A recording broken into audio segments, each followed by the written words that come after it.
asalaamaaleykum mbokk internetu wasaare news ak lii di Dakar Midi ñu ngi fii ci Texaco nag ku ko tudd ci Pikine xam ne fii dafa am une forte affluence si nit ñi ñiy dem buntu Pikine ak ñi nga xam ne ñooy dem fële ca Tali Diallo tey nag li ñu fi indi mooy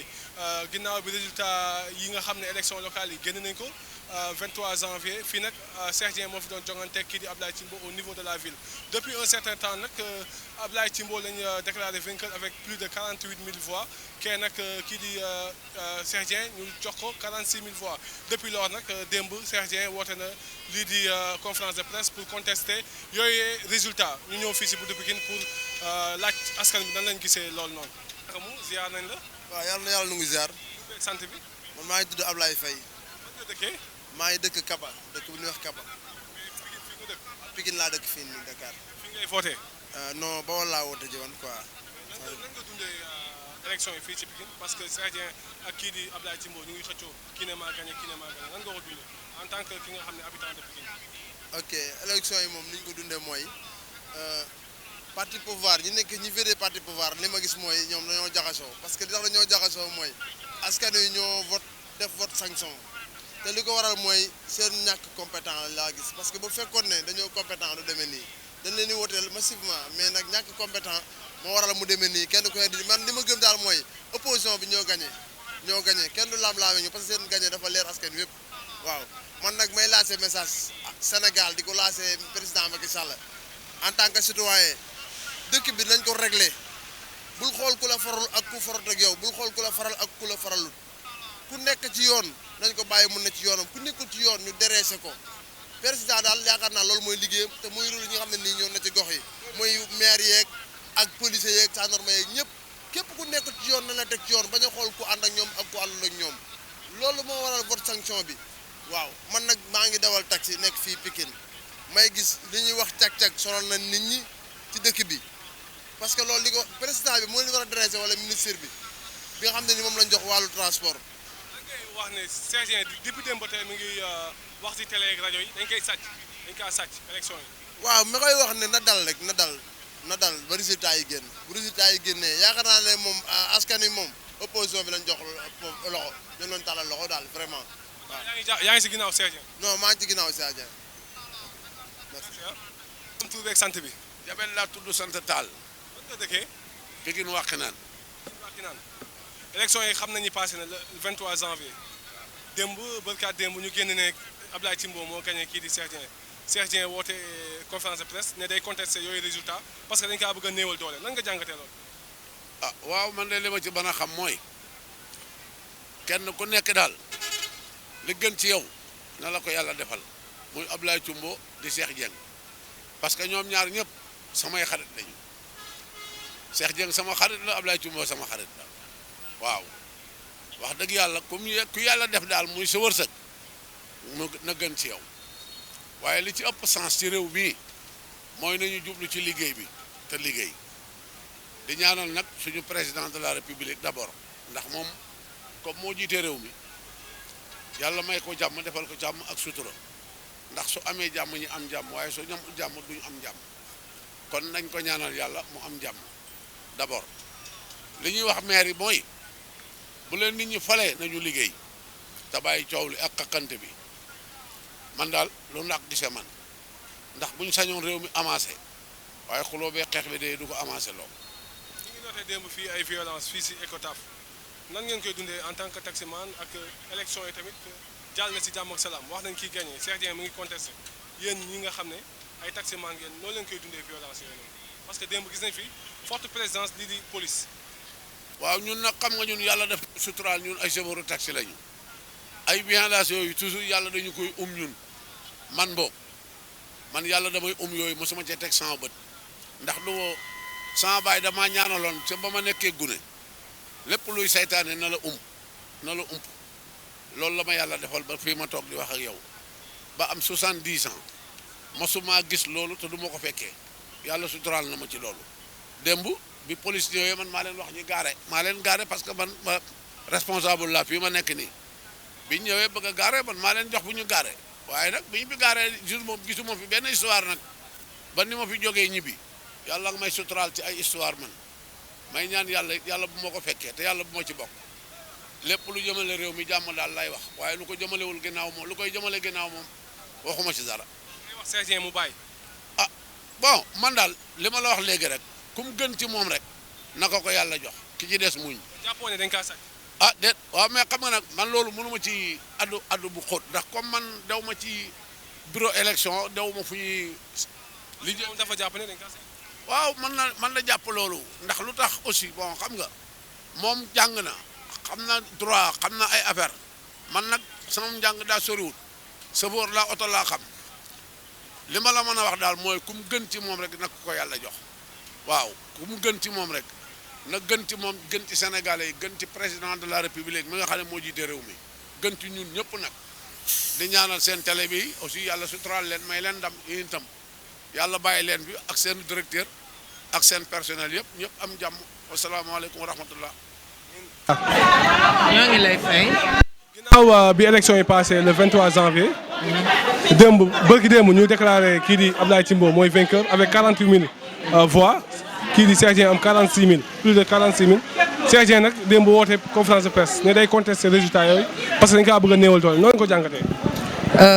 ni ñu ko jàngatee waa tasaare la de waa wasaare ni ngeen ko jàngatee mooy ni ñu ko jàngatee ñun ñooy waa Femme Action Développement ñi nga xam ne tey ñoo porté combat bi parce que ñun dañoo gagné Timbo gagné ko nag duubul lu gën a duubul nag lañ ko gagné waaye Timbo comme moom mooy nijaay Macky Sall wane na nag Macky mooy président de la République gëmul yàlla kani dañu koo gagné ñu moom ville bi département voté ñu largement ñu moom ko war a taxaw jël suñu victoire ñu jël suñu victoire teg ci seen loxo Timbo xëy di zibile di wane ne moom moo gagné te gañewul ñun nag li ñu porté suñu combat mooy suñu maire nekk na nit koo xam ne lépp lu muy xeex da koy xeexe ci kaw tekk ak dal ak ay kayit moom loolu la ñu jàngal loolu lay xeexe moo waral tey ñun ñu toog démb heure bii ñu ngi toog di fête suñu victoire parce que nag ku amul victoire doo zibile loi dafa am te li ñuy def fii diggante bërki démb bu fekkoon ne gañewuñu amuñu droit def ko parce que xam nañu ki ñu àndal xam na lan mooy loi ñun ñii sax xam nañu lan mooy loi kon nag li ñu bëgg mooy président Macky Sall bi nga xam ne tey Timbo fee mu toog moo ko fa teg li laay war a sóoli ne ko nañ ñu jox suñu mairie jox ñu suñuy caabi parce que nag li ñuy xeex dañu ko moom injustice la Macky Sall tàmm bala ñoo wàcc nag ki tali bi di def leneen nañu Macky Sall wax Timbo nañu jox suñu mairie dañoo soxla suñu mairie nañ ñu jox suñu mairie moo gën ci bi muy neex loolu rek moo ñu tax a taxaw fii moo ñu tax di yendu fii moo ñu tax di fi fanaan lekkatuñu naanatuñu suñuy njaboot dañ leen a bàyyi ginnaaw toog fii nag di wan ko kani carrément li ñu gañe nañ ñu ko jox ñoo ko gañe nañ ñu jox suñu mairie loolu rek lañ ñoo doon wax ak yéen. lii commission de recensement des votes départemental démb moo ne kii di Abdoulaye Timbo moo gagné Cheikh Dieng avec 48 000 voix kii di Cheikh Dieng am 46 000 et quelques loolu yéen loolu lañ siy wax parce que commission bi moom indépendant. waaw xam nga commission bi mooy ki nga xam ne mooy saytu kii saytu moom mooy ki nga xam ne moom mooy saytu la muy saytu nag am na noo xam ne tey bu ko doxalee wax ne tey Timbo moom moo gagné Cheikh Dieng ñun loolu duñ ko rafetlu parce que lu tax daa am lu ma la jiitalal dama ne la fii injustice lañ fi xeex parce que nit mënu la gagné boo seetloo tey li nekk département yëpp tout bu dee Thiès bu dee Tëngéej bu nekkee tey Guédiawaye et tout ku ci nekk tey da ngaa taxaw xeex ñu jox la sa mairie mais boo nooyaloon dañ ciy teg seen loxo parce que rakkam la fi Ahmed Aïdara jëlee kon tey ñun li ñu bëgg mooy ñu jox ñu suñu mairie fii dëgg amatu fi xam nga lu fi am jaay doole moo fi am jaay doole nag duñ ñu ko def fii ñun parce que ñu ngi taxaw bii xam nga bii moom la ñuy jaay te li fi nekk seen bakkan. salaamaaleykum maire mën nañoo xam tur bi ak sant bi. waaw man maa ngi tudd Daba Kassé sant Kassé di responsable parti démocrate sénégalais en tant que ma nekk responsable des femmes ma nekkoon ci benn coalition bu ñuy wax coalition wallu nag ku ne xam na ni Sénégal danoo sonn danoo war a wut ku leen wallu moo tax nu tëgg sunu parti bi tudde ko wallu Sénégal bi ñu ko tuddee wàllu Sénégal it toogunu yàccaaral danoo toogoon di liggéey seen ñëw fi nag yéen dama cee kontaan ndax ki nga xam ni dafay jóg di tasaare naqaru askan wi suñu doxee ba yem ci ñun te nu yor naqar wu day ni nu yor ñun dañuy bég ci si yéen Timbo danoo dem élection kenn ku ci nekk xam na élection baat yi nga xam ni askan wi ñoo ko jël di la ko dénk docteur Cheikh Dieng askan wi ñoo ko wóolu jox ko seeni baat yi ñu ko jox ci département Pikine ak commune bi daf noo leer ni suñu rëdd baaraam. commission bi génne na kii résultat yi nee na Timbo moo nekk ci kaw ak 48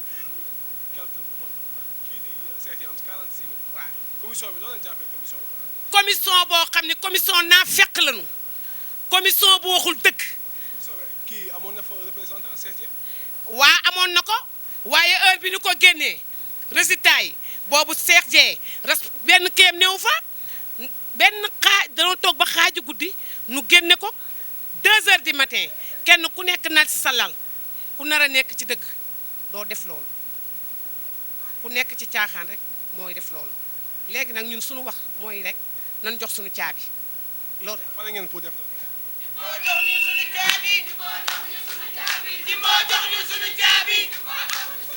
ma ne sa mag xaw ma sa jarbaat jox leen sunu caabi Cheikh Dieng moom xamul caaxaan du sàcc du fen moomam commune bi moomam ville bi danu koo xeex ba gañe ko kon nanu jox sunuy caabi ci bi muy neex mbaamu jaar ci sunuy bàmmeel àpp nañ ko nag fii ba weer waa dellu si waat déwén ci barke Seydina Muhammad. mbooloo mi ku nekk ñu ngi lay nuyu sa tur ak sa sant ñun naqar ñu tax a toog fi depuis démb ba léegi ñun ñu ngi si suñuy naqar bi mooy lan nañu jox suñuy caabi mooy dëgg ndax nan nga mun a nekkee ne ville yaa toog ci ville bi ñu jox la budget 9 milliards nga ne yow liggéeyal nga askan mi lu ñu soxla ba delloo nga 2 milliards te ñun ñu nekk ay femmes yoo xam ne dañuy xëy ñi liggéey marché poisson ñëpp a ngi suñu ginnaaw kon xam nga ne kuy liggéey naan liggéey nga ba delloo nga 2 milliards waxoo nekkoo si dëgg lan mooy position jigéen ñi mooy nañu jox suñuy caabi docteur Cheikh Dieng lu mu jot a def kas néew fii ci Djiddah Thiaroye Kaw ñun gis nañ ko te lépp dañ koo koñe mais buñ ko joxoon lañ ay yelleefam kon dina ëpp fii mais naka la nit di defee ay projet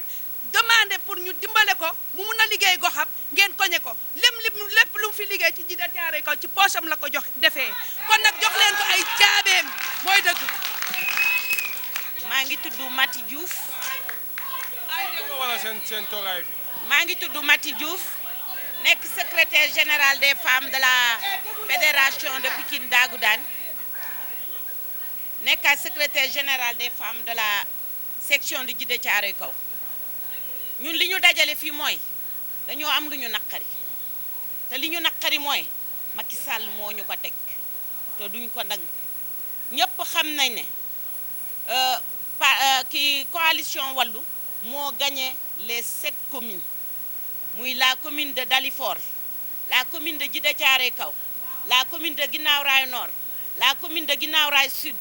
la commune de Thiaroye Gare, la commune de Mbao ak la commune de Thiaroye sur Mer. Guinaw Rail Nord, Guinaw Rail Sud wax naa leen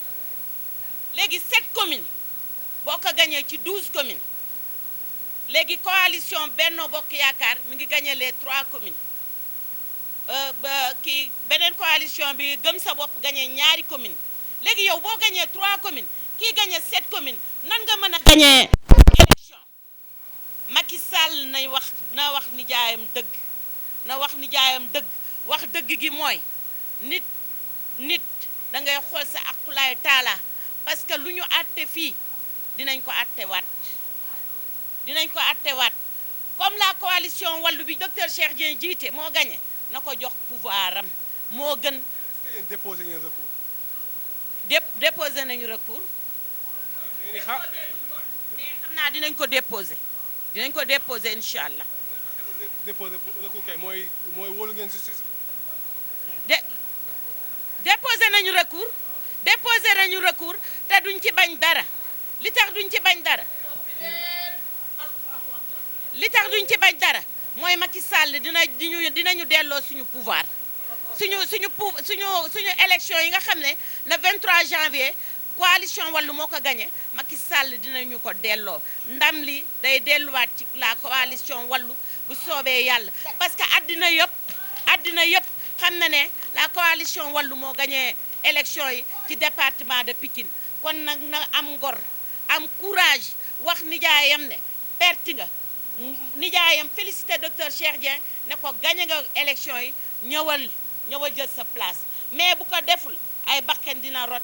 ci département de Pikine parce que nag duñ ci bañ